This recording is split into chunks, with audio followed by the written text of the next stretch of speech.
எப்படி காய்ச்சிருச்சு பார்த்தீங்களா? கொடி நல்லா குச்சி உண்டி விட்டோன்னு நல்லா படர்ந்துருச்சு. இங்கே ஒரு காய் இருக்கு, இங்கே ஒரு காய் இருக்கு பாருங்க.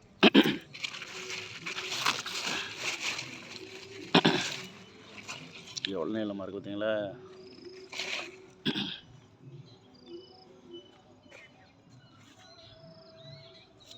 காய் பாருங்க, நல்லா படர்ந்துருக்கு பார்த்தீங்களா? போன வாரம் தான் உண்டினாங்க, ஒரு 10 நாள் தான் இருக்குது இந்த கம்பு உண்டி. நல்லா படர்ந்துருச்சு பாருங்க. இங்கே பிஞ்சு விட்ருக்கு பாருங்க. பாருங்கள், நல்லா கம்பு உண்டினோம்னா நல்லா படர்ந்து நல்லா காய்க்கும் காய். கொடி பார்த்தீங்களா? பாருங்க, அழகாக இருக்குது பாருங்க.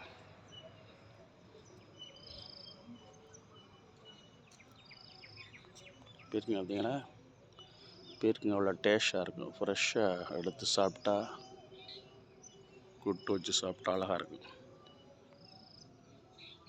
இப்படி காய்ச்சி தம்பி பார்த்தீங்கன்னா, நல்லா வசதியாக கொடி இருந்தோன்னே மிளகாய் காய்க்கும். இங்கே ஒரு காய் இருக்குது பாருங்க, எப்படிலாம் காய்ச்சி பார்த்தீங்கன்னா படர்ந்து போகுது பாருங்க.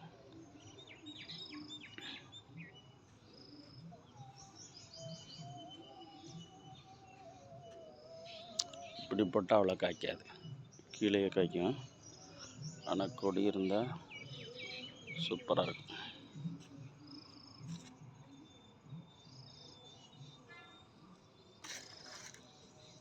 மேலே பூச்சி விழுந்த மாதிரி இருக்கு, சரியில்லை பாருங்கள். எவ்வளோ நோய் இருக்குது, நோய் வந்துடுச்சு பாருங்கள். விவசாயம் இப்படி தாங்க, நோய் விழுந்த கஷ்டங்க விவசாயம். நோய் வந்துடுச்சு பார்த்தீங்களா? சரியா இல்லை பாருங்கள். நல்ல எவ்வளோ செழிம்பாக இருந்துச்சு முன்னாடி, மிளகாய்க்கு ஏதோ நோய் இருக்குது.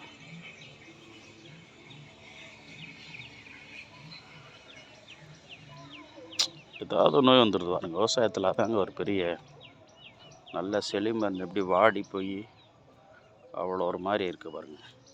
இலையெல்லாம் மல்லி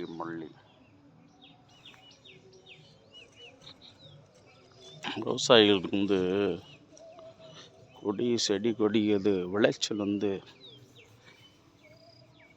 நல்லா இருக்கும். காய்கறி பாருங்கள், கத்திரிக்காய் காய்ச்சிருச்சு. மல்லித்தலை மல்லி பார்த்தீங்களா?